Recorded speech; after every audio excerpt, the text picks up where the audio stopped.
mean to tell her subject had no bread? Do you know what she said? Let them eat cake. Here, take the bomb. We're getting screwed, man. Every time we turn around, we're getting screwed. Oh, the revolution's going to be through podcasting for sure. That's the only way we talk. It's the little guys that take the brunt of everything. It's got to stop. Peasants, man. We're just peasants. Every one of us. You watch those old movies, you see the peasants in the background with the kings and queens walking around. We're those people. We're those people.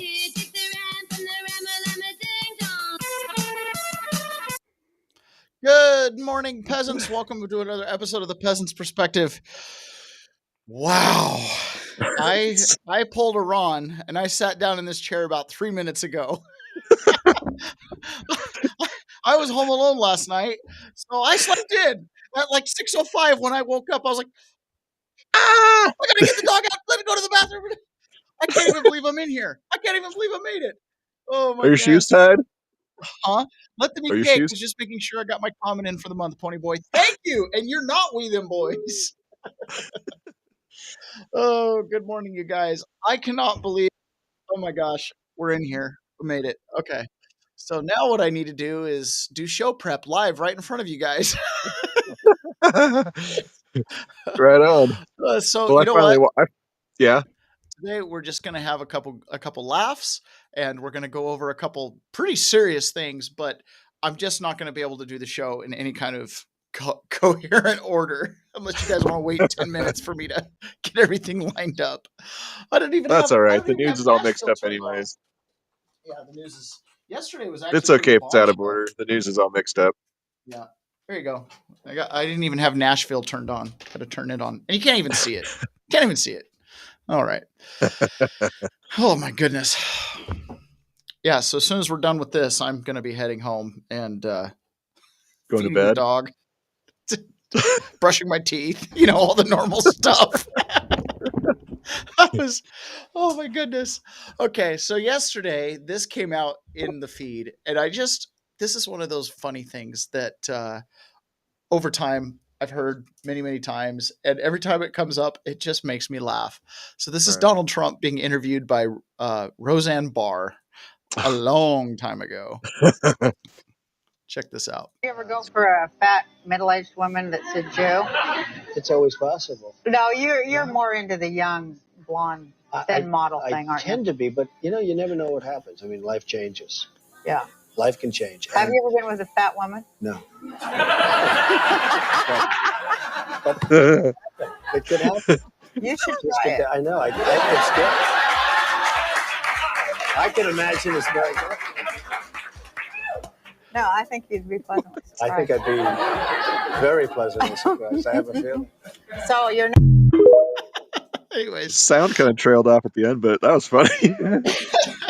I think you'd be pleasantly surprised. Well, maybe. I just always find that really funny. Oh man. Okay, so there was this. This is an older video. It's quite a bit of an older video, and this is of the FBI showing at someone's house asking for information. And I wanted to show you guys this because it's a little bit, I don't know, disturbing. I'm actually going to speed it up so that because it's this guy's talking, so I'm going to speed it up a little bit. But I wanted to share something with everyone that might save you a lot of hassle someday. So this is the FBI. And you are with? FBI. And you, okay. State your presence. State my presence, or why we're here to talk to you? We're here to talk to you, see if you can give us a little help. Be honest. On what? I can discuss it, but we need to sit down and talk first. About About what? Yeah. Well, the FBI has a lot of programs going on where we try to identify some situations or people or groups that may be of interest. And you're not in trouble. You haven't done anything wrong, but you may know somebody that put the hair on the back of your neck up that you'd be willing to talk to us about. And that's why we're here to talk to you. I'm sorry, I can't talk about something like that. Yeah. Okay. Bye. So you're not willing to talk to us? No, not unless I'm under arrest. No, You haven't done subpoena anything. for a warrant. Okay. You haven't done anything. Okay. So, I hope you understand my I, concerns. absolutely. You haven't done anything. Okay. Yeah. But you understand why we're here. No, I don't. I've just See, explained it. No. I understand what you said, but I don't understand why you're here. You don't understand why I'm here. No. Okay. Jim, have you done anything that may get you some publicity in the past? I'm not going to answer any Okay, but questions. the reason you hadn't done anything wrong, but you're known, and you're known to have association with sometimes some people in your groups. There's always one that does something, and then everybody looks at the group and says, "Hey, we should have been talking to some people that knew this guy beforehand, so that we could have prevented something." You know, I see that in a lot of groups, Right. like Antifa, and I don't see nobody from the FBI going after them people. Have you seen the FBI not talk to anybody? No. You don't know what they're doing. I know they're beating people up and nobody's doing anything about it. Well, that's something that they need to address. Like that guy at Berkeley who just got attacked because If he's somebody a gets conservative and Yeah. he's on video and Yeah. he's still not arrested. Listen, okay? we're not going to. Okay, so first and foremost, if you ever get talking to these guys, don't bring up stuff that happens online. It's just 50% chance it was a hoax anyways, okay? Here's my advice. Don't engage at all. Just tell them no thanks and shut the door. And he's trying to do that. But, you know, this is like, what if you were sitting going, wow, you guys aren't even chasing down the Nazis at Charlottesville. Hold on, you're subject to a hoax, okay? So don't do that. Those things may or may not be happening, and the FBI may or may not be doing it and or investigating it. Don't bring it up, okay? Discuss politics. Okay, that's not why I'm here. I'm Well- here to see if you can assist us in trying to identify anybody that you may Well, know I can't. I'm sorry. I that can't would be help of concern to you and of concern to anybody else. you. Well, I'm sorry. I can't assist you. Okay, All right. Okay. I appreciate it. no problem. All right. Now, if you have a warrant or something, We don't have if you, Jim, I'm here friendly talking. okay. If I had a warrant, do you think there'd be 3 people here? No, because you come in gangs, just like you are now. No, just ain't a gang. Okay, 3 is a gang over not a over gang. one of me. I don't want to be. You got 2 of you right now. Because he's local, and we thought that makes him feel more comfortable. So. That's it. Nothing feels more. Notice how the big Stasi guy is like, we brought a local guy. He'd make you feel more comfortable. Okay. Nothing makes me feel comfortable when any police are at my door asking Well, me. if you change your mind, you can call Atlanta FBI. Call the Atlanta Ask for FBI. us, and We're trying to get your help. we'll talk to you. Okay? How much you paying? Well, that depends. What kind of help you can provide. Wait a minute. Wait a minute. Wait, now you're interested. Wait a minute. It's got to be worth my while. That depends entirely on what you provide. Well, I'll tell you what. I'll think about it. Okay. All right. So it's the Atlanta FBI office. Okay. Okay. So just look them up. Give By them the a way, call. did you guys ever take care of the complaint I sent in? What'd you send in? I sent in about someone trying to steal my credit card information online. That wouldn't be an FBI Yeah, issue. sure it would. No.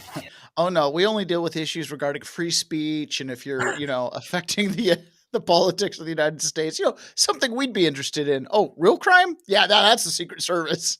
Yeah, that's not us. They're not busy protecting presidents or anything. Keep in mind this was posted in July. Wasn't that the same month Trump was shot? All right.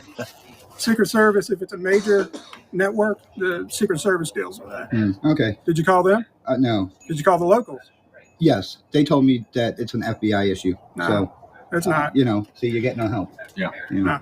All right. Well, I appreciate it. I'll let you know if I'm interested in helping you. Okay. right. I appreciate it. All right. You guys. Thank You guys have a nice day. It would have been funny if he was like, some credit card issues. They kept charging my credit card to Act Blue. Dude.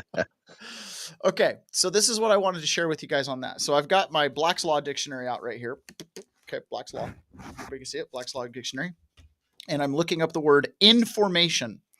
So there's 2 languages. There's the Oxford English, the living language, the language we use every day. And then there's the legalese language, which is in the Black's Law and the Bouvier dictionaries. And sometimes it's a little confusing because you'll have one word that has totally different meanings. So for example, Ron, if I ask you, hey, I'm just looking for some information, what does that sound to you? You're just looking for some facts. You're just looking for some content. Names, dates, times, places. Yeah, basic stuff. Information. If I look it up in a legal dictionary, this is what it says. First sentence, information, an accusation exhibited against a person for some criminal offense without an indictment.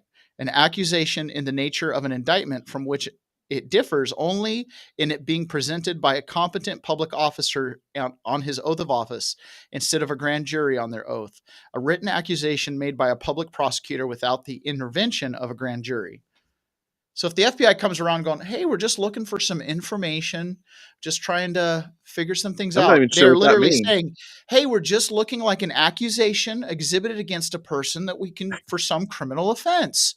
We're just looking for, can you just provide us with some information? Like, here, I've got a citation. What's your birthday? What's your name? Okay, what did you do yesterday? Okay, here's a ticket for felonious mulpery. What are you talking? I thought you were just looking for some information. Yes, and now you've been charged. Okay. Anything you say or do can, and most importantly, will be used against you.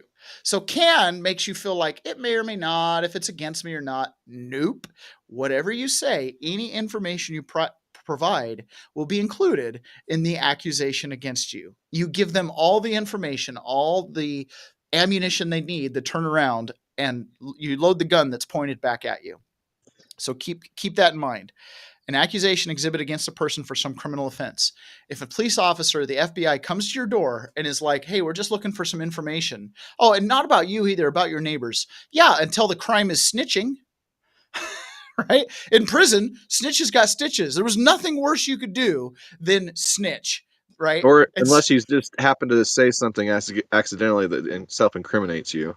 Or like if you're Earl, you just snitch on the wrong person and that becomes the criminal offense, right? Irregardless of whether they did it or not. So anyways, there's that I wanted to share with you guys. I also saw this. This is really cool. This is just one of those like inspirational little quotes. And this is something that I could see myself saying.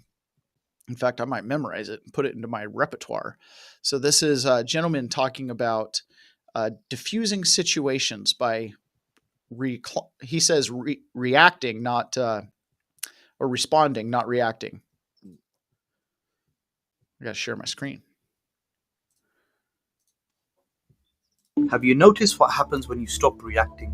When you quit explaining yourself, something powerful shifts. People suddenly lose their control of you. Like it's almost immediate, and it's fascinating to watch. They don't actually need you to be silent, like they don't need your silence. What they need is your reaction, your defensiveness, your desperate attempts to be understood, your emotional outbursts. That's what they need. They feed on all of that energy. When you stop giving it to them, they have nothing to work with, nothing to manipulate, nothing to use against you. Some people unconsciously structure their entire relationships around provoking reactions from others. It gives them a sense of power, of importance. They need you upset to feel in control. The moment you stop playing that game, you take all of the power away. Not by fighting harder, but by not fighting at all. It's not about winning arguments. It's honestly about recognizing which ones aren't even worth having. I like that. With what it trailed off at the end again. What did he say at the end? He said, you can decide which battles are not even worth having. I actually really like that. That's one of those things that I found with my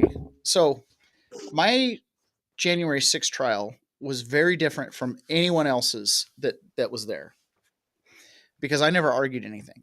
In my entire case, I think my attorney early on, we enjoined 2 motions to dismiss with the co-defendants. So we never wrote any motions. We never submitted anything on our own. And so when I fired the attorney and I wanted to present myself in court, and I came in there and the judge is, "Are you going to represent yourself?" And I'm like, "I don't require anybody to speak on my behalf."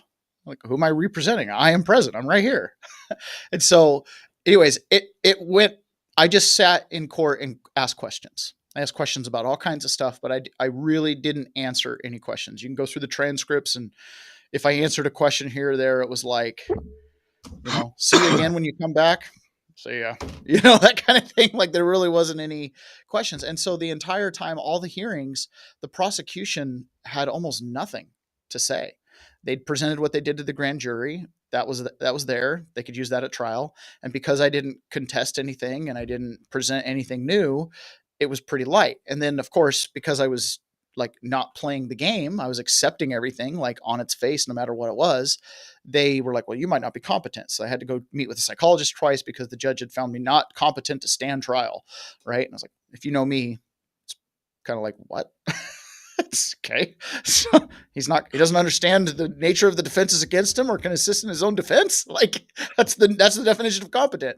So I met with a psychiatrist twice, and both times I just didn't answer questions. What's your birthday? The Supreme Court's advised me anytime I'm in the presence of authority figures, my rights are in peril, and I'm not to answer questions or provide information. But it's just your birthday. But you could put it on a ticket. You could put it on a charge. I'm not going to provide it for you. You know what I mean? Like, well, tell me about growing up. What was your family life like? Supreme Court's advised me anytime I'm in the presence of authority figures, my rights are in peril and I'm not to answer questions or provide information. You know, I just over and over and over again. And it left them pretty neutral. And then when I started asking about the speedy trial, because remember, I didn't answer their questions. So when they're like, hey, do you agree to toll the Speedy Trial Act? A judge, does the record reflect that I don't agree to toll the Speedy Trial Act? I accept your offer to toll it and I return it to you. And judge, what prevents us from settling this here today?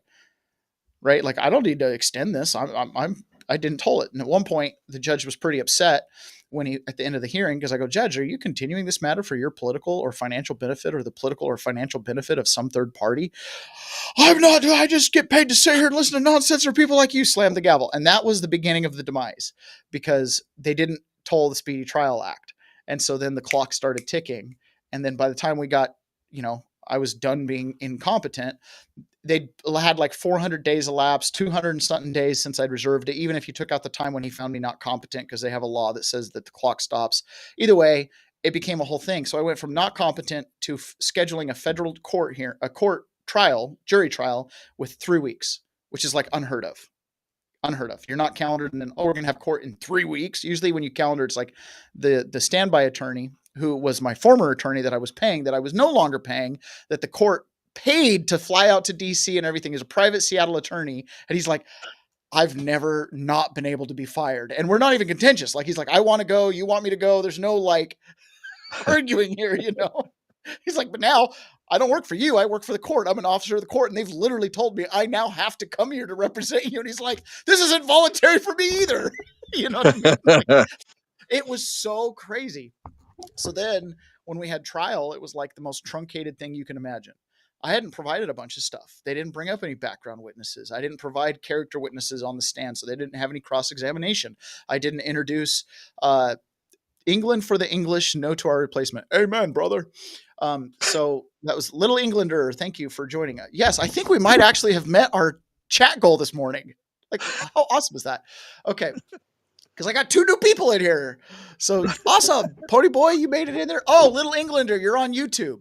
If you can jump over to Rumble at least, log in, make a comment, and then come back to YouTube. I know the stream sometimes people like it better.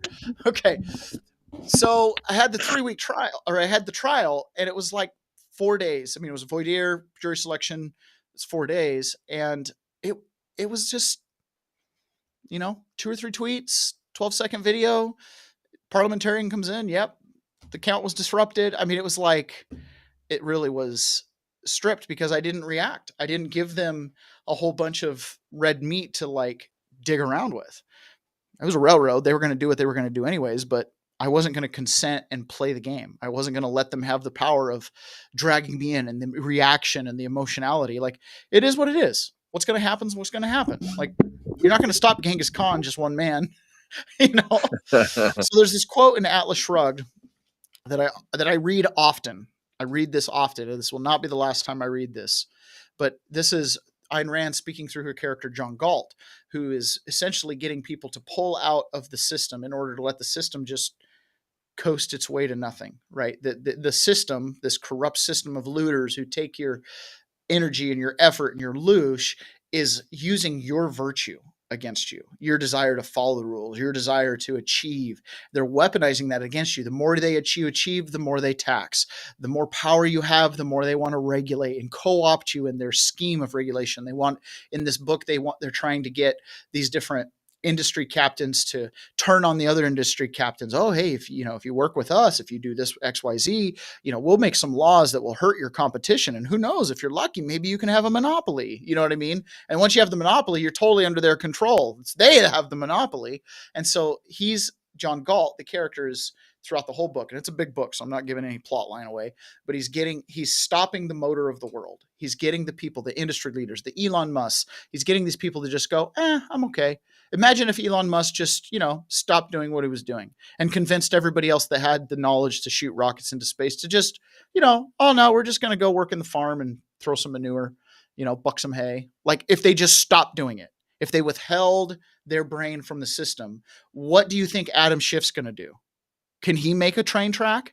Can he build a skyscraper? You know what I mean? Like, what happens when the people who actually know how to do things just decide not to do them?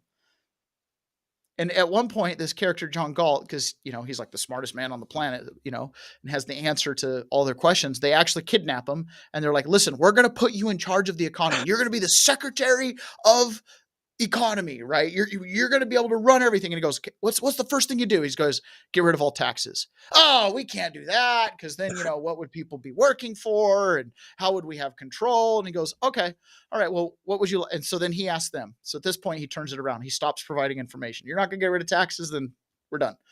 All right, well, what would you have us do? And he goes, well, I'll do whatever you want me to do. We want you to fix the economy. Okay, how would you like me to do that? Well, that's why we have you here, to tell us how to fix the economy. I'll do it. What do you want me to do? Tell me exactly what you want me to do to fix the economy. Well, clearly we don't know. That's why we kidnapped you. What do we need to do to fix the economy? Get rid of taxes. No, we're not going to do that. Okay. What do you need to do he just is like, yes, I'll be the perfect Secretary of Commerce. What do you need me to do? Well, we want you to decide. Okay, well, I just want to do what you want. You know what I mean? And there's a line in from a different character where he goes, to defeat a vicious fraud, comply with it literally, adding nothing of your own to disguise its very nature. So he's basically like, okay, you want my brain? Imagine if Elon Musk was like, okay, NASA, yes, I'll send a rocket into space. How would you like me to do that? Well, we want you to build it into it. Okay, and tell me about the physics of it. So what do you want me to make it out of? You know what I mean? Like, remove your brain from the equation and just become their robot, and you'll realize they don't know what they're doing. They rely on you, who knows, and they weaponize your virtue, your guilt, your rule following, all the things your mommy taught you to be a good little person. All of a sudden, they turn it around and weaponize it on you. So Ayn Rand gives the anecdote to this, what we have to do to stop this. I am speaking to those who desire to live and to recapture the honor of their soul. So many people get caught up in chasing the dollar and running the rat race that they lose the honor of their soul. I mean, it's just the way it works. Now, the truth about your world. Stop supporting your own destroyers. On a show like this, we go over all the things that they do with our tax money, the bombs in Yemen, the kids in Russia that are dying day after day because we're funneling money into this war. And it's like, I don't want to contribute to that. And they're like, you have to pay your taxes, because if not, how are we going to fill the potholes? How are we going to protect you? Don't you want to protect yourself and your neighbors? So pay your taxes. Yeah, but you're using most of that money for bad. Yeah, well, pay. You're a rule follower, right? You wouldn't want to break the rule. Yeah, but the rule is causing me to break my moral standards. Do you see where we get into this? Like, Catherine Austin Fitts says the Bush administration did it a little bit differently. They're like, you can pretend to be good little Christians. Just give us your money and we'll go do the thing. You know what I mean? Like, but you're still doing it. You're still paying for it. It says, now that you know the truth about your world, stop supporting your own destroyers. The evil of the world is made possible by nothing but the sanction you give it. It's your argument. It's your back and forth. It's, you know what I mean? That's where they use the Hegelian dialectic to go, we're going to ask a mile, but we'll eventually get you to go half a mile. You didn't have to go 1 inch. They know that. They offer big things, scare you with big things. In the court system, they'll charge you with 90 things, and they'll be like, but if you just take these 2 charges. I didn't do the 2 things either. Do you see what I'm saying? Like, I met so many people who in prison, and there's no shame in saying you did the thing you're in prison for doing. You're already there. Confessing your guilt after you've been convicted, there's no consequences to that, right? So it's not like there's a bunch of inmates going around like, I never did it. Murderers, maybe it's a little different. If they've still got a murder over their head and they're working in the appeals process, they might not admit it. But most guys are like, yeah, I dealt the drugs. I did this. I did that. Sure, the trial was crap, but at the end of the day, I was a drug dealer. You see what I'm saying? Well, what happens when you're not a drug dealer? I did meet people who are like maintain their innocence. Like, I did not do this thing, but I was looking at 25 years or 5. So I took the 5 because I was already 3 years in pretrial. And it was like, at least then there's a light at the end of the tunnel. That's this weaponizing your virtue against you. Withdraw your support. Do not try to live on your enemy's terms or win at a game where they're setting the rules. We talk about constitutional rights. My constitutional rights. They just changed that. They just redefine the scope of the rights. Like, look at the Second Amendment. When I read it, it looks pretty simple. Like, I have the right to bear arms, and specifically to raise a private army, a militia. So why can't I do that? Well, I mean, it's your constitutional right to bear arms, but we interpret it as only in self-defense, and only if you have no more escape routes left, and only if you've registered the gun, and only if there's less than 3 bullets in the magazine. And so those are your civil rights. The ones that are like sand changing beneath your feet. They're not civil rights at all. They're just privileges slapped with a label of rights. And then there's an obligation to you. Yeah, you have the right to bear arms in self-defense, which means you have the obligation to only bear arms in self-defense. Well, hold on a second. I don't know if that's exactly what the framers intended. You know what I'm saying? So don't try to live on your enemy's terms or win at a game where they're setting the rules. Do not seek the favor of those who have enslaved you. Do not beg for alms from those who have robbed you, be it subsidies, loans, or jobs. Do not join their team to recoup what they've taken from you by helping them rob your neighbors. One cannot hope to maintain one's life by accepting bribes to condone one's own destruction. Hey, FBI, how much you paying? Because today you pay me to turn in my neighbor, but tomorrow you'll pay them to turn on me, right? Do not struggle for profit, success, or security at the price of a lien on your right to exist. It was amazing to me as I climbed the business ladder, right? And I got to a moderate level of success at the small business level, and I have these peers. And it's like, who do we work for? I don't think we work for ourselves. We work for the health department. We work for the building department. We work for the state regulatory agencies. Apparently, Labor and Industries takes a cut of everybody's wage. I'm pretty sure I may as well put them on the payroll as an employee. You know what I mean? But I don't know what I get back from them. The whole thing is set up like that. Do not struggle for profit, success, or security at a price of a lien on your right to exist. Such a lien is not to be paid off. The more you pay them, the more they will demand. The greater the values you seek or achieve, the more vulnerably helpless you become.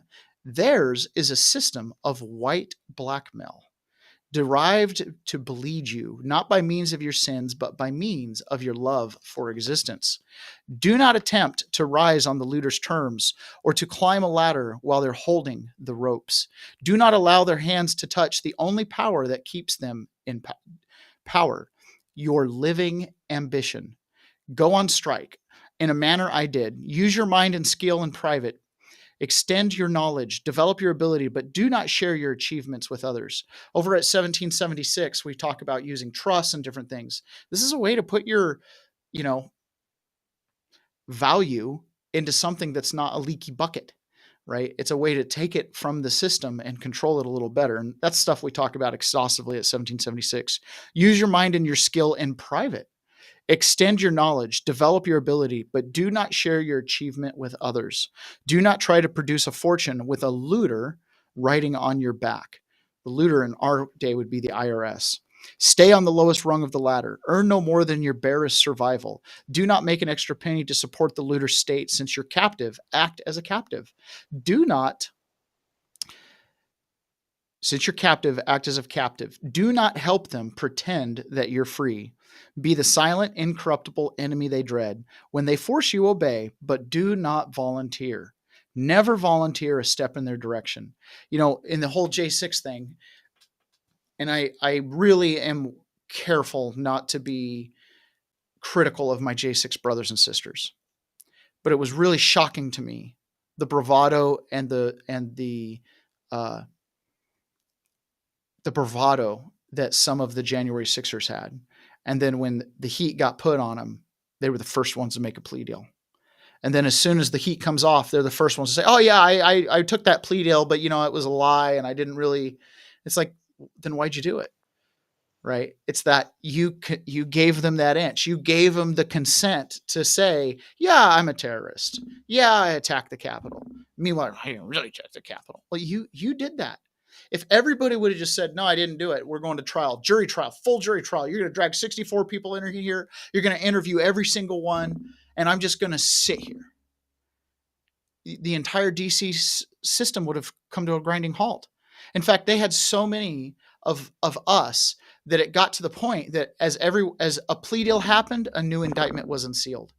The court system was so full. So as a person took a plea deal, that allowed them room in the system to arrest someone else. They weaponized your virtue and not, you know what I mean? Don't give the inch. Don't volunteer. Okay, I didn't do it. Well, what's the consequences? Doesn't matter. I'm standing on principle here. You can destroy me. You can destroy 2. You can destroy 10. You can destroy 1,000. But eventually, you're going to run out of people to destroy. Eventually, the juice will run dry. Where are you at? You might have been the last drop in the bucket that caused it to overflow to break the system. You don't know that. And they don't want you to know that. They don't want you to know how loose their control is, because their control is only on our mind. They're not real. They're just people, right? Do they have great, powerful tools of surveillance? Yeah. But at the end of the day, you know what they don't have?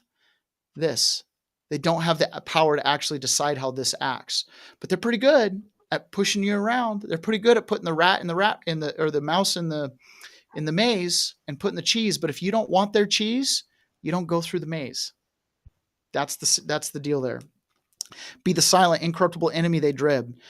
When they force you, obey, but do not volunteer. We don't fight with men with guns. That's stupid. Okay? You don't fight with them. You just, what do you want me to do? You just comply. Don't comply in volunteering. Say, if I don't comply, are you going to pull your gun out and do something bad? Yeah. Okay, well, I'll do that then. I'll do this. Well, if I don't do that, are you going to pull it? Make them show their gun. You want to make a police officer on the side of the road really uncomfortable? Use your words, not your arguments. Use your questions to expose to him that he's going to drag you on the road and he's going to arrest you. And okay, next. But get to the point where it's so unreasonable for him to take that step. But remember, when it comes to government, that's always in the back, is that threat. That's what they're weaponizing, is your fear of authority, your fear of the father figure, or, that discipline when you were a little kid. That's what they're weaponizing against you. Just stand tall. Just, don't fight them, but don't volunteer. Make them show the means by which they're forcing you. Do not volunteer. Never volunteer a step in direction, a wish or a plea or a purpose. Do not help a hold-up man to claim that he acts as your friend and benefactor. Do not help your jailers to pretend that their jail is your natural state of existence. Do not help them fake that reality. That fake is the only dam holding off their secret terror, the terror of knowing they're unfit to exist. Remove it from them and let them drown. Your sanction is their only life belt. This week, yesterday, here's an example of how they want you to consent. They want you to just believe what they say over and over and over again. So now the little media narrative, after Tulsi Gabbard came out and posted all of the information about Obama setting off Russiagate, that act of treason. So now on the news, they're trying to pull the whole, well, we never said Russia hacked the election. Check this out. This is great. Russia hacking the election to elect Trump is the end of our democracy. Votes were definitely affected. Russia hacked the election to tilt it to Mr. Trump. The Russians definitively hacked the election. Russia did hack the election. No doubt. The Russians hacked the election. Yes, Russia hacked the election. Fact, Russia hacked the election. President-elect Donald Trump still not sounding convinced that Russia hacked the election. The president does not want to come to terms with the fact that the Russians hacked the election. President Trump says he still wonders if the Russians hacked the election. If you can get him to accept that Russia hacked the election, see if you can get him to accept who won the Civil War. If he admits it, it casts a shadow on his victory over Hillary Clinton. Russia hacked the election. Russia hacked the election. Russia hacked the election. Russia hacked the election. Let's be clear, Russia hacked the election. Definitively, Russia hacked the election, and Russia is doing it again now. Election-related cyber hacking. Cyber hacking of U.S. elections. Cyber hacking of the election. Russia was cyber hacking the election. Russia was cyber hacking the election. The CIA, the FBI, NSA. All of these intelligence organizations, 17 intelligence agencies, all conclude that Russia hacked the election. If we find out that Donald Trump, just theoretically, was colluding with Russia while they were hacking the election, that is completely impeachable. This dossier alleged a conspiracy between the Trump campaign and the Russian effort to hack the election. The director of national intelligence, the head of the National Security Agency, the head of the FBI, all of these intelligence experts saying Russia hacked the election. The FBI, the CIA, the NSA, the former director of national intelligence, James Clapper, I mean, they've all said this. So to believe that that's wrong, you have to believe they're all involved in an elaborate conspiracy to get Donald Trump. Yes, seems a little far-fetched to me. This is so far-fetched. Truth is stranger than fiction, bro. Okay, so Trump posted this yesterday. By the way, had I had more than now to show prep live, this would have been another killer show today. Donald Trump, this makes Watergate look like small potatoes. Victor Davis Hanson, senior fellow, Hoover Institution. They're all caught. Irrefutable evidence. They should all go to jail. It will never stop. Nobody will believe the evidence, which is overwhelming. Make America great again. Yeah, that's something I'm afraid of. What? That's what I'm afraid of. We're going to get the truth, but no real action. Oh my goodness. Yeah. So we're going to play this clip here. Okay. So this is Donald Trump yesterday in the Oval Office talking about this. And I need people to step back for a second. Yesterday, I got feedback from you live on the show and my wife. She's like, you gave a really great overview of the Russiagate. And when you were telling me, we need to go on Rogan because we've got this overview, I'm like, I'm not even getting into that detail. And I might have swapped over, if the WikiLeaks hack and Seth Rich was before or after the Podesta. I can't remember. You know what I mean? I need to go back and just look at a couple timeline things. But all that stuff is in my head and it kind of ran. And she was like, but I forgot how Seth Rich plays into this. And I'm like, oh my goodness. Yes. When I talk about January 6th and why I went, and when people are like, you just MAGA, and Trump says do something, you do it. No, it wouldn't really have mattered. It could have been Bernie Sanders that won. If I had seen them come after Bernie Sanders like that, I'm looking at it going, they're going to do it to me. You know what I'm saying? And who runs this country if we don't? And so for me, political science degree, I'm someone who sat in the background and watched my friends lose legs over oil and whatever we were doing in the Middle East. I have friends who died and were put in the ground because they went over to fight for this honorable cause of the United States. And then one day we just left. The Taliban were in charge before we got there, and the Taliban in charge after we left. The only difference is we gave them all the biometric data on all their citizens, and $80 billion worth of weaponry. It was the best investment the Taliban ever made to run to the hills for 20 years. Well, they probably had a really good harvest on their crop too. Yeah, they had a direct line for good fertilizers for the opium. I mean, yeah, exactly. I remember free shipping. I had someone that I was flipping houses with, one of my business partners. His name was Alex, and he was infantry, and he'd done a couple deployments after Iraq, Afghanistan. I think he went to Syria at one point, and he'd been blown up in a Humvee, and that very 6'4", looked like Arnold Schwarzenegger. Guy was just jacked, and he was saying the scariest time of his whole life was when he was in Afghanistan, and they were assigned to patrol some poppy fields, and they got into a firefight over this poppy field, and he was terrified because he called them towel heads or whatever. They were doing precision moves. Usually they're just poking their heads around rocks, pop, pop, pop, pop, calling some air support, suppressive fire, and it's they're not trained. They're just very brave is kind of the way he looks at it. Well, these guys look trained. Well, they ended up getting in this really serious firefight. It went on for a while, and after it was over, right, eventually, apparently, they go over to do the body count or whatever it is, and when they were looking at these bodies, and it's blonde-haired, blue-eyed guys. They're Russians. They were fighting the Russians in Afghanistan over a poppy field. And he's like, what are we doing, man? Like, what are we doing? Okay, so this is Donald Trump in the Oval Office. And keep in mind, it doesn't get more serious than this. Donald Trump, he memes, he jokes, but he's still the president. He's still very sensitive about the things he says in these capacities. Which shot that you should be talking about is they caught President Obama absolutely cold, Tulsi Gabbard.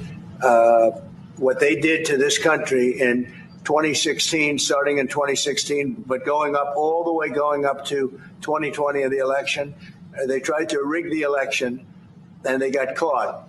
And there should be very severe consequences for that. After what they did to me, and whether it's right or wrong, it's time to go after people. Obama's been caught directly. Okay, so we don't need to listen to Rand Paul. Rand Paul, that was not the clip precisely. It was the beginning of the clip I wanted, but not the end of the clip. So Rand Paul goes on there to talk about basically how, oh, here I can stop sharing my screen while I go through all the stuff here.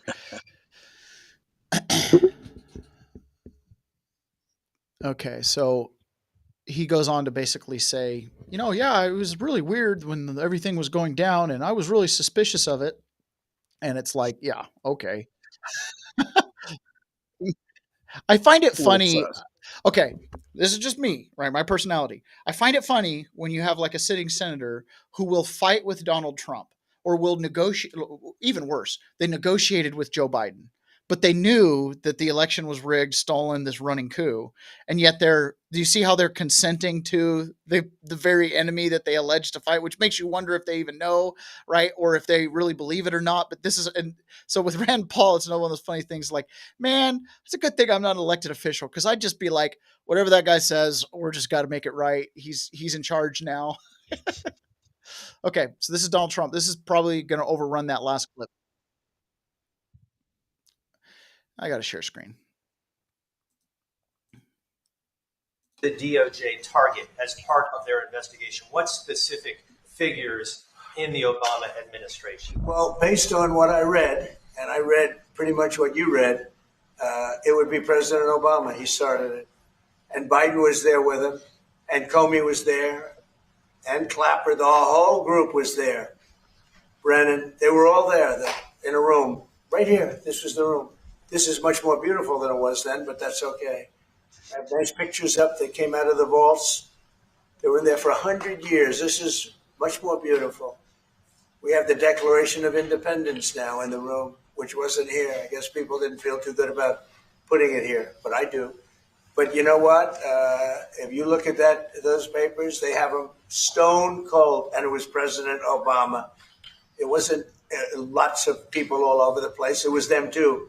But the leader of the gang was President Obama, Barack Hussein Obama. Have you heard of him? And except for the fact that he gets shielded by the press for his entire life, that's the one look, he's guilty. It's not a question. You know, I like to say, let's give it time. It's there. He's guilty. This was treason. He's guilty. This is treason. Wow. Take a moment. Let that sink in. Yeah. He's guilty. This is treason. Barack Hussein Obama.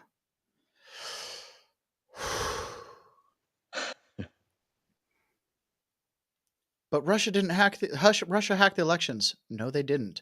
Barack Hussein Obama made that up. There's a small moment right now. Where if you were on the side of believing the intel agencies and you've got an out that you can just say, oh, I was lied to.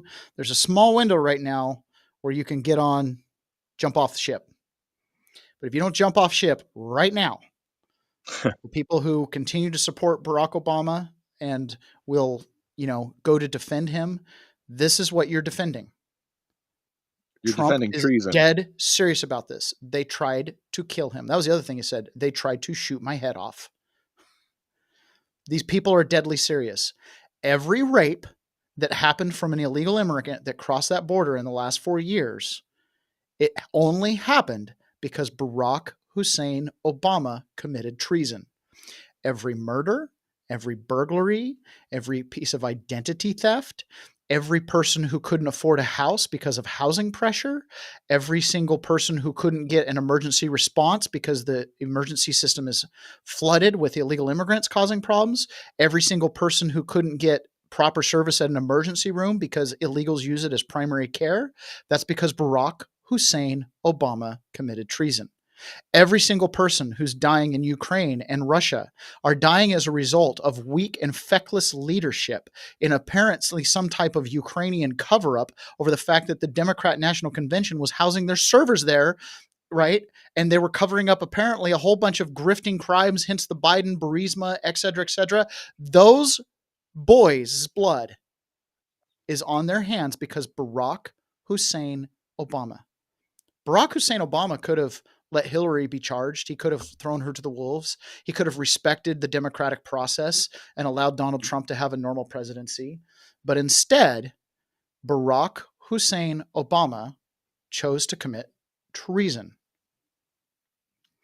So it's not a matter of the people who did this of, well, is this too political? This isn't about politics. And I'm not someone who casts stones. I try not to be. I've done it a lot in the past. I try not to be now because I understand the nature of it. But this is something where it's like, we either have a country or we don't. We either, you know, and I've been to prison. I've seen the dark side of society. Yes, the border was open for wide decades, but Trump closed it. It could have been closed. And he was closing it when he was in the first time, and they opened it wide open. But yes, it has been a problem for decades, and it will continue to be a problem. But that's why we hire them to protect the border, not open it. Okay. He's guilty of treason. Let's go back and just hear that again. Yeah, let's give it time. It's there. He's guilty. This was treason. This was every word you can think of. They tried to steal the election. They tried to obfuscate the election. They did things that nobody's ever even imagined, even in other countries. You've seen some pretty rough countries. This man has seen some pretty rough countries, but you've never seen anything like it. In the Oval Office, Donald Trump, dead serious about that. Well, on the topic of the border also, just to help put a bow on that, you know, it was, you know, they reopened the border, but yeah, the border's been a problem for decades. Yes, but that's also because it wasn't just that started with Obama. Obama just created, you know, he did the treason part, but there was other stuff happening before that. It wasn't like this was the very first thing. You know, the military-industrial complex didn't start with Obama. Oh no. You know, I mean, I can't blame Iraq on Obama. Right. I think I'm just trying to help that guy that made that comment, I guess. Yeah. The borders, but the point is, it's like, but these guys are entrusted, and no matter what you like, listen, I went to prison. Like, they were dead as a heart attack. Like, I'm part of this narrative now. J6 is not a bubble. It's not in a vacuum. They want you to look at it about, you tried to stop the Electoral Count Act, or I tried to prevent the overthrow of the United States government as a legitimate function of we the people. And you're lucky I didn't exercise my Second Amendment right to actually raise that militia. You know what I'm saying? Like, because that's why we have that. I'm not saying that that's what I wanted to do. I'm not saying that was the intention, but I'm saying, like, look, this is like, we have to have some type of structure. I mean, we either are constrained by a constitution or we're not. Right. But also think about, was Obama elected or selected? You know? Ron, this isn't a conspiracy show. This is a news show. Oh, shoot. I forgot. So let me show you here where he was selected. You know what I mean? I try not to you know what I'm make saying. specious claims I can't prove, at least with a video, AI or not. All right, kind of like, yeah, okay, whatever. Keep going. Well, it's kind of like Harris got selected, you know. She didn't get elected. She was selected. Yeah. No, there's some people that could argue that some Bushes got selected. I don't know. Yeah. And the thing is okay, but in 2016, the great thing about the American government is the people can go to sleep and we can let the political parties run roughshod and do it. Yes. And then eventually we wake up and we're like, all right, let's fix some things. I just don't want people to get the idea that everything was all copacetic prior to Obama. Let's see. Say it, man. Our Constitution gives clear guidance on dealing with a tyrannical. Never be afraid to say the militia will remove them all. Yeah, I'm down with that. I just don't want to become the thing you hate. I know how that gets weaponized. Saddam Hussein, Obama was selected 100%. Yeah, I believe a lot of our presidents have been selected. I think Donald Trump was selected by the Democrats because they thought only Hillary Clinton could only beat the buffoonish reality TV show. Right, the clown. Yeah, it just happens to be they picked the wrong buffoon. And by the way, Dan Bongino explained this one time because he's from Queens, Trump's from Queens. Apparently, the New York Queens relationship is like this chip on the shoulder thing. So Trump comes into Manhattan, builds starts doing the real estate, wants to play with the big dogs, but he's not a Wall Street guy. He's a Queens kid. You're the low-income housing project guy. Your dad does low-income housing. Don't come over here to the Wall Street high-rent luxury neighborhood. And Trump's like, man, there's bullets flying over there. Are you kidding me? I'm over here. But he's got that. He's got that Queens chip on his shoulder. He's got that talk, right? He's got that mannerism that kind of rubs people wrong, so they underestimate him. It's the same thing that happens with people in the South. A lot of people discount people in the South. Oh, they're slow. No, they're not. They're just like you. They just have an accent, right? Right, and that's why he's like, DNC's trying to clown me. I don't think so. Yeah, exactly. I ain't gonna be clowned. Oh man, I'm gonna play another clip later. Yeah. So this is Trump yesterday again too. Oh, my share screen. Producer, play cut 9. Go. Okay. Intelligence. Oh, where's Tulsi? She's like hotter than everybody. She's the hottest one in the room right now because she found out with certainty. I think we knew it before, in all fairness, Tulsi, but now you have certainty. She has all the documents. She has everything that you need. And she found out that Barack Hussein Obama led a group of people and they cheated in the elections, and they cheated without question. It's not even would you say there's even a little question there, Tulsi? She says no. And you found things that nobody thought we'd ever find. And very happy and very honored to have you with us. She's right now, by far, Speaker, she's hotter than you right now, Speaker. She's the hottest person in the room right now, Speaker. So, Tulsi, great job. And I know you have a lot more coming. She told me you've seen nothing yet. So I heard those rumors about you, but now I know they're true. So we're very proud of you, Tulsi. They cheated so badly, and ultimately it led to a loss in 2020, and it shouldn't have been a loss. It was a big victory. We won by a lot. We had to do it again. But if I thought we lost, I would never have run again. And this is a far more consequential election than it would have been if we did. That's the only thing I can say in favor of it. But we can't ever let that happen again to our country. Can't ever let it happen again. It's all connected. It's all connected. Yeah. So I remember when I was in prison, I was talking to the chaplain, and she was like, do voting. We had a handful of discussions because I'd go to church and I'd go to service there, and she was like, she didn't vote. She never voted because she didn't think her vote mattered. Well, after talking with me, she voted. So after the election, she's like, I have to tell you something. I voted. I voted because of you. Like, but don't tell anybody because you're not supposed to have any kind of political talk or whatever. But we did all the time. And so at Weedham Boys, Tulsi was my crush. She's a lot of people's crush, buddy. So get mine. Yeah. So anyways, she was like, after Trump was elected, I told her, I said, well, it's my opinion that in history we'll go down and it'll say that January 6th was like people who got it. Like the story will change. It'll be a holiday instead of a day of mourning, and it just June 17th or whatever. Yeah. So I wanted to show you, I got to make sure I find it. Okay. So this is James Clapper, and this was years and years ago. So this was like while the Russiagate investigation was still going on. James Clapper is one of these, to use not Trump's words, an enigma. He's the one who lied to Congress about the NSA spying on people, where he just said the exact, I don't spy on people. Like it was just, it was like, so it was the least lie I could do. Like, they don't spy on people. Just that's it. Otherwise, anything other than that is such mental gymnastics. It looks even more obvious. He's just like, national security, I have to say no. You know what I mean? Like it was like he made it really simple. So James Clapper, this entire time, has been telling us exactly what happened. He's been telling us exactly what happened, but the people that are asking him the question don't understand what he's saying. Okay? They don't understand what he's saying. And I don't know if he does, because I've heard criticism like Clapper's a buffoon and they don't like it because he speaks out of hand. Like he doesn't play the game right. And so the impression I get from the people who have alleged this is they kind of play him.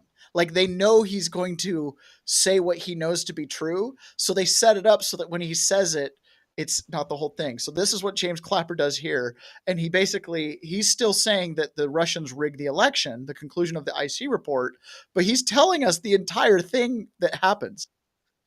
Oh, let me share screen. Listen to James Clapper. For President Obama, we might not have done the intelligence community assessment that we did that set off a whole sequence of events which are still unfolding today. President Obama is responsible for that. It was he who tasked us to do that intelligence community assessment in the first place. It was he who tasked us to do that intelligence community assessment. For President Obama, we might not have done. If it weren't for President Obama, we might not have done the intelligence community assessment. Did you just say that out loud? Yeah, that's what I heard. That's what I'm saying. Like he's kind of the whole time he's been saying the thing. It's like and on our side of the fence, we're like, well, Clapper said that Obama was behind it. They're like, well, how do you get that? It's like, because Clapper said if it weren't for Obama, we wouldn't have even looked at it. Like, so he did it. You know what I'm saying? Yeah. I'm not saying Clapper knows or doesn't know that Russia, like he might not be in on the scam. You know what I'm saying? Like some people have alleged that he's kind of doofusy like that. Like, don't ever tell him what we're really doing. Tell him what you want him to know, because he's going to blab it. Well, in the way he says it, he has plausible deniability for sure. Yeah. So Barack Obama came out with a statement yesterday. Oh boy. Which is a huge deal, right? Because usually they don't make comments. Let me see if I don't see. Because anything you say can and will be used against you. Yes. Let me see if I see it. I'm looking for it. Better do a search. Huh? Better do a search real quick. Let me see. Shouldn't be that hard. Oh, I guess it is. Maybe I'll try to find it later. I've got all these clips of just everybody lying. You know, all these people. Oh, we didn't do it. We didn't do it. Bye says on January 6th, when it first started, I thought, thank God people are finally going to do something about these losers in DC. Like I was like, storm that mother heifer, drag those puppets out. Yeah, there was a lot of that energy. There was a lot of that energy there. That's for sure. There's a lot of that energy. I wanted to make a protest. I definitely would have been like dragging anybody out, but I could see some of the crowd getting that way. And again, our country was stolen. Like that's the opinion we have. It's not, hey, we want Trump and we want to overthrow the election. It's no, we think our country's been stolen. And by who? I think we know who. I think we all knew who. Okay, so here's something shocking. Like shocking. So this is a different topic. We're just totally jumping topics here. Secretary Kennedy, this is Robert Kennedy Jr. Our findings show that hospitals allowed the organ procurement process to begin when patients showed signs of life. And this is horrifying. The organ procurement organization that coordinate access to transplants will be held accountable. The entire system must be fixed to ensure that every potential donor's life is treated with sanctity it deserves. Organ harvesting in America. If you're on the donor list, they would start your organ donor process while you still had potential to live. HHS.gov. Under Secretary Kennedy's leadership, HHS is restoring integrity and transparency to organ procurement transplant policy by putting patients' lives first. These reforms are essential to restoring trust, ensuring informed consent, and protecting the rights of the guilty. HHS finds systemic disregard for sanctity of life in organ transplant system. How is that not already a thing? Just another dirty cesspool. It's not just dirty, it's murder. It's murder. Because you can't tell me that some of these people couldn't be resuscitated. You can't tell me that some of these people couldn't get treatment, right? This idea that, it's terminal, they're dead, car accident, they can't survive. That wasn't the case. You go through and you can read, there's a whole bunch of information on it. But I mean, these guys, basically, if you're on the organ transplant list and somebody needs your liver, they'd let you die. They would kill you to get your liver because there's money in your liver and there's not money in you if you're healthy. HSS finds systemic disregard for sanctity of life. See, I need to share the new screen here.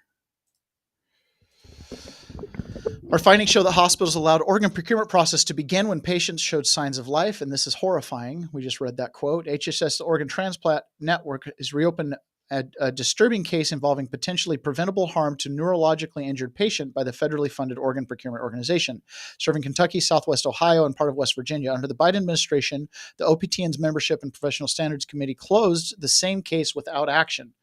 Undersecretary, so are they brain dead or just in a coma, or I don't really know. Neurological damage, yeah. 103 cases, 29.3 showed concerning features, including 73 patients with neurological signs incompatible with organ donations. As in, they still had brain waves.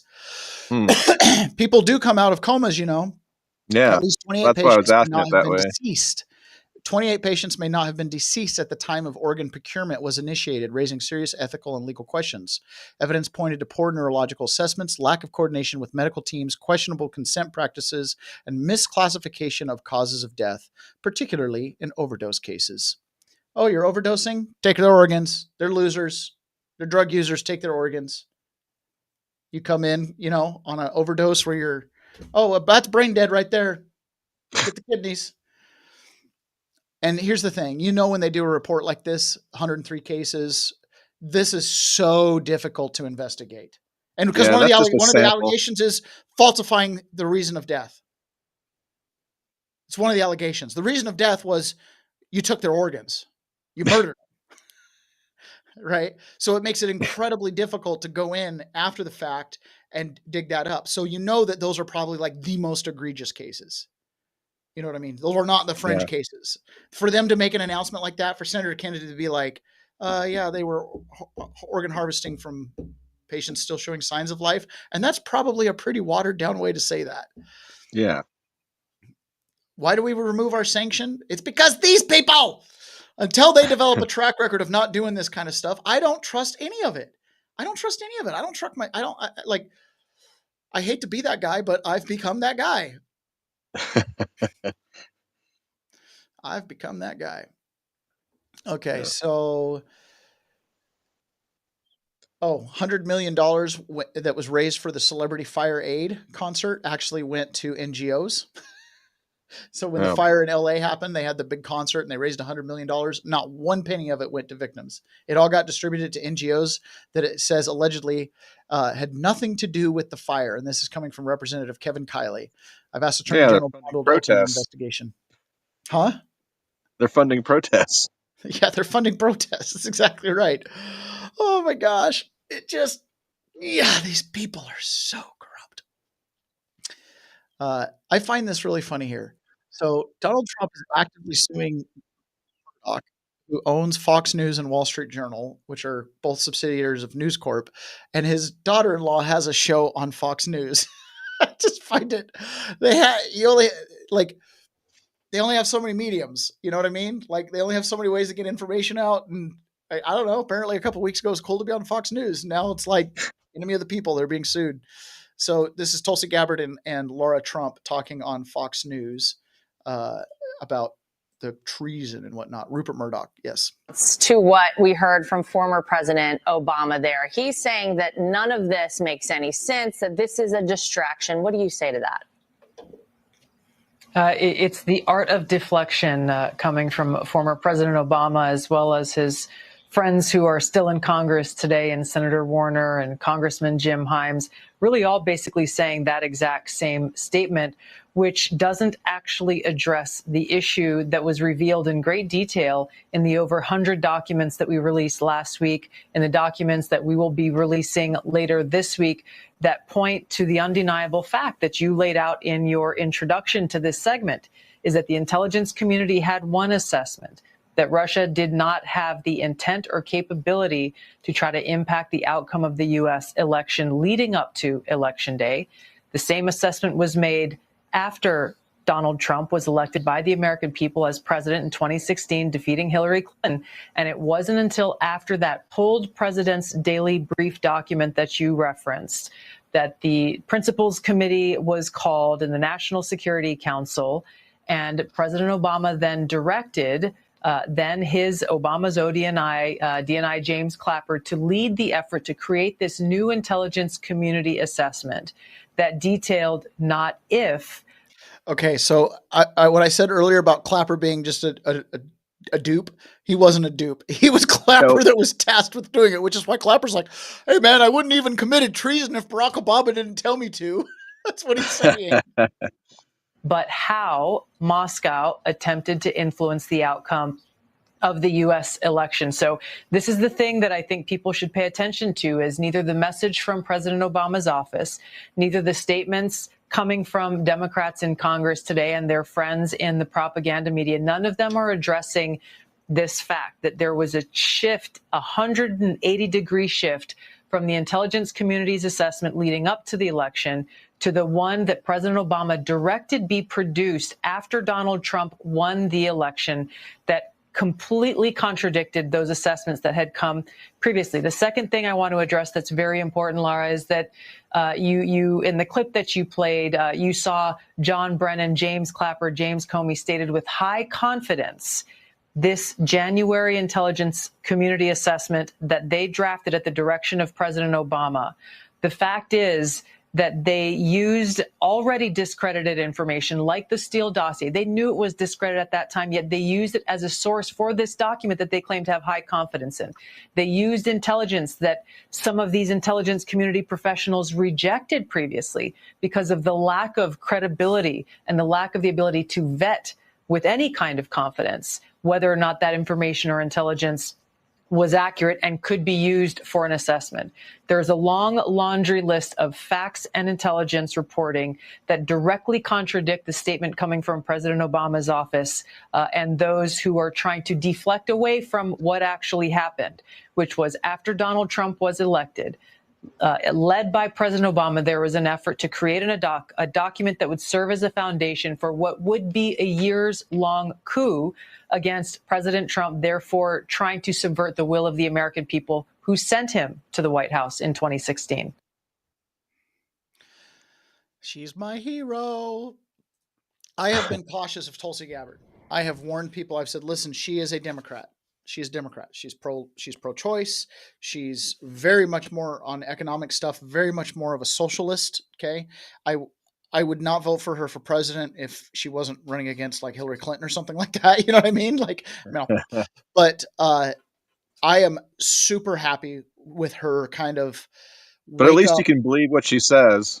Well, she's walked it, right? She ran against the Clintons. She came out and said things about the Clintons that put her on the target list. She saw the lying fake media. She left the Democrat Party to become an independent, and then now she's officially joined the Republican Party. So Tulsi Gabbard is now a Republican, but keep in mind the Republicans have gone pretty far to the left on social issues. Okay, like we have a gay Secretary of Treasury, like that was unthinkable 30 years ago. So is what it is.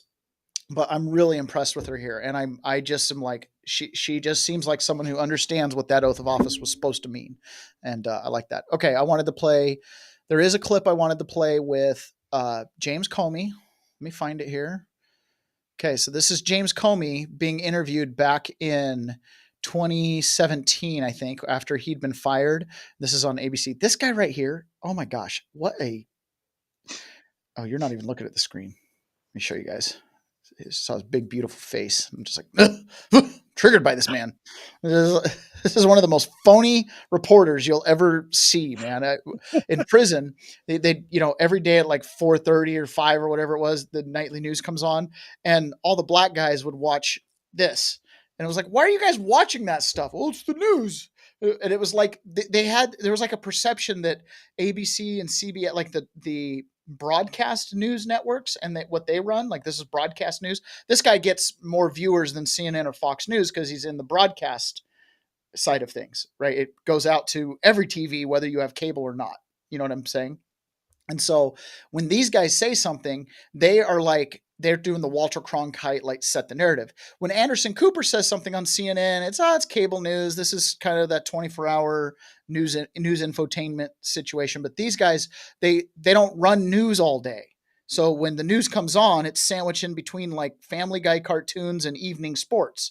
So that's kind of how they get their viewership, is you're getting ready for the game and you've got the news on, and then the next thing that comes on is the game or whatever trendy TV show there is. Okay. So they get a lot of eyeballs of people who don't normally follow the news, like a lot of eyeballs in the millions upon millions. Like the ABC, CBS, the broadcast news networks have a significant amount of influence and sway. James Comey's explosive first interview since being fired by the president. The former FBI director describing in stunning and sometimes in graphic detail the conversations he says he had with the president, the private dinner, and the unverified dossier that Comey says the president was fixated on. In particular, the most salacious allegation contained in that dossier. Tonight, what we never heard from James Comey before, one-on-one with George Stephanopoulos. You headed into Trump Tower that day. Were you nervous? Yes. FBI Director James Comey was with a group of intelligence agency heads briefing the president-elect and his top aides on how the Russians interfered in our election. President-elect Trump's first question was to confirm that it had no impact on the election. The intelligence community does intelligence. The White House does PR and spin. You also said you were struck by what they didn't ask. Very much. No one, to my recollection. I think that's interesting. He says the White House does PR and spin. It's like, what? Yeah. So what's coming next from the Russians? How might we stop it? What's the future look like? It was all. Okay. So notice how he's setting the stage. This obsession that the left and the Uniparty has with Russia is hard to wrap your mind around. He's already like, if there's an allegation that Russian wrapped the election, the president should be like, well, are they going to do it again? Or he's already trying to gear this, like, Trump is cozying up to Russia. Why aren't you going after him? I mean, and that mentality kind of, you can really connect the dots all the way to this war in Ukraine and Russia kind of thing. What can we say about what they did and how it affects the election that we just had? Comey says he then asked to meet alone with Trump to warn him about that now infamous Steele dossier. Unverified information on Trump's ties to Russia, including allegations of Trump's encounters with prostitutes in Moscow. I'm about to meet with a person who doesn't know me.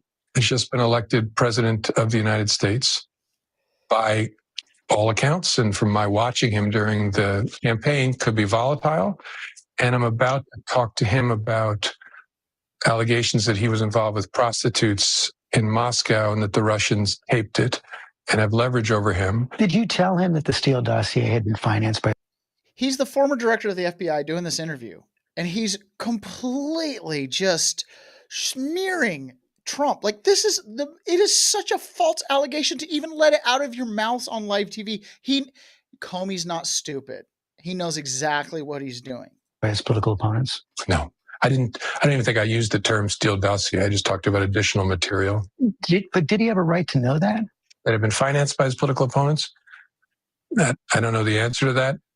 It wasn't necessary for my goal, which was to alert him that we had this information. How graphic did you get?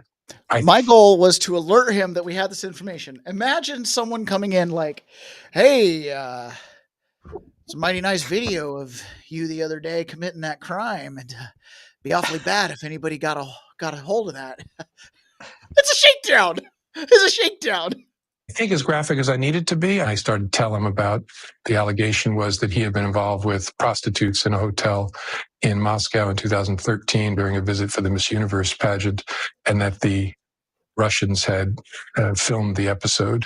And he interrupted very defensively and started talking about it. Do I look like a guy who needs hookers? And I assumed he was asking that rhetorically. I didn't answer that. And then I just moved on and explained, sir, I'm not saying that we credit this, not saying we believe it. We just thought it very important that you know. Did you tell him you thought... Dude, Can you believe that? What do I look like?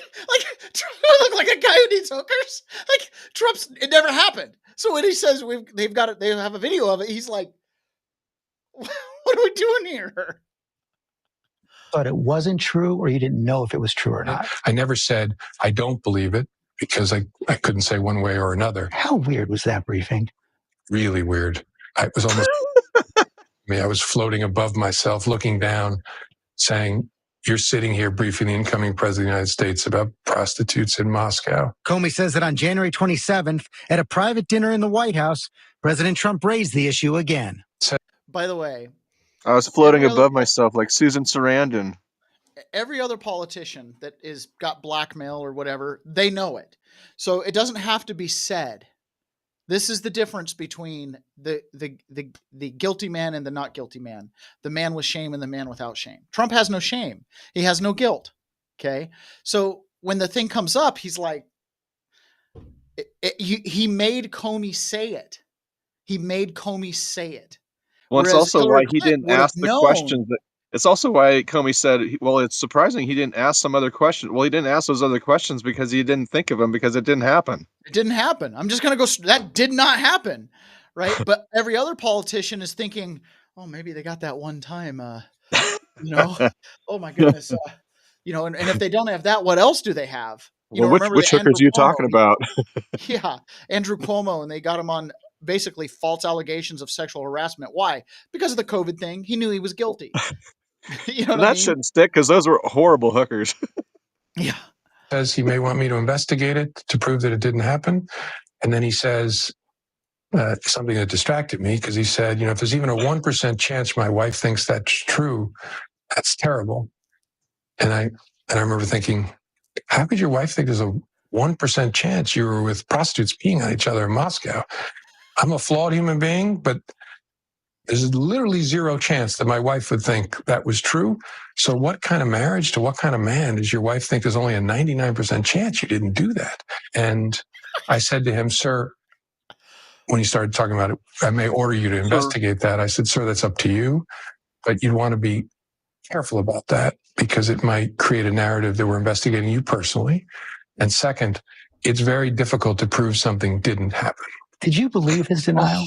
Honestly, never thought these words would come out of my mouth, but I don't know whether the current president of the United States was with prostitutes peeing on each other in Moscow in 2013. It's possible. So you can say whatever you want. It's hard to unprove it. Okay, got it. Yeah. Oh, okay. Okay, got it. Okay. All right. So we have to do a certain amount of Rumble private streaming.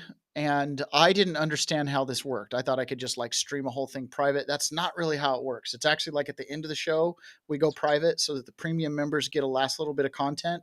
So for everybody, thank you for coming. Please join us, 1776live.us. Tomorrow, I'm doing an Ignite presentation for 1776 Live that is open to the entire public. And you'll need to go to 1776live.us to register. It's on Thursday at 4:30 p.m. Pacific time. So you'll have to figure out your own time zone for that. But anyways, go get registered for that. And of course, leftbehindwithout.org. We were just featured in a J6 newsletter, which was pretty awesome to see. And we are going to jump over to private. So if you're Rumble Premium, I think that this thing will just continue on. If you're not Rumble Premium, we will see you again tomorrow. Talk to you guys later.